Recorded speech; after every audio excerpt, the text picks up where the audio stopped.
दोस्तों, जब आपका मन उदास हो जाए तो यह कहानी आप लोग के लिए बहुत ज़्यादा मोटिवेट करेगी। तो मैं एजे आप लोग के अपने चैनल दोस्त आईक्यू में एक नए वीडियो में स्वागत करता हूं। तो काफ़ी कहानी छोटी है पर आपको बहुत ज़्यादा मोटिवेट करने वाली है। तो चलिए सीधा हम लोग बात करते हैं कहानी के मेन फोकस के ऊपर।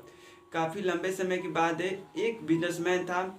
उसको समुद्र किनारे प्रतिदिन घूमने का शौक था। वह प्रतिदिन समुद्र किनारे जाता था, वहाँ पे घूमता था, ताज़ी हवा लेता था और फिर वापस घर चला आता था। एक दिन उसके मन में हुआ क्यों ना समुद्र के थोड़ा बीचों बीच चला जाए और वहाँ पे देखा जाए कि उसका नज़ारा कैसा है। वह अगले दिन घर से निकला, साथ में नाव भी लेके आया। नाव पे बैठा और समुद्र के धीरे धीरे समुद्र के वह बीचों बीच चला गया।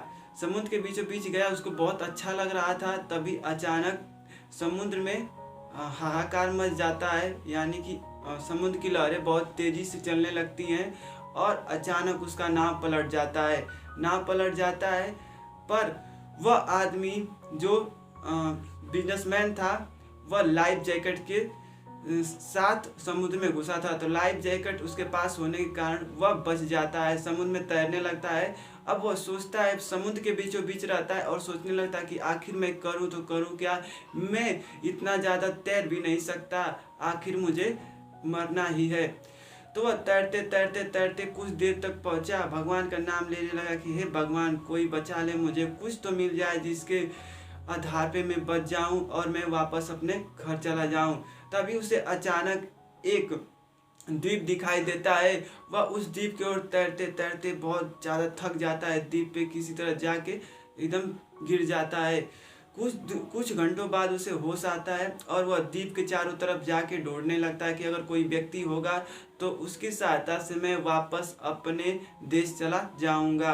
पर द्वीप पूरा घूम लेता है, कोई भी व्यक्ति नहीं मिलता है। फिर कहता है कि हे भगवान, तुम मेरी मदद करो, यहाँ पे मैं बहुत ज़्यादा दुविधा में फंसा हुआ हूँ।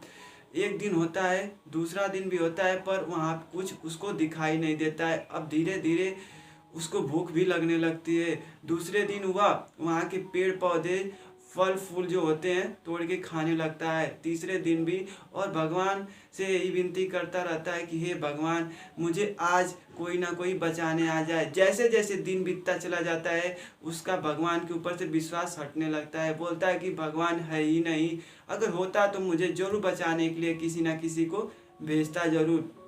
धीरे धीरे काफ़ी लंबा समय बीत जाता है। अब वह सोचने लगता है कि मुझे कोई अब लेने नहीं आएगा, मेरा गुजारा अब यहीं पे होने वाला है।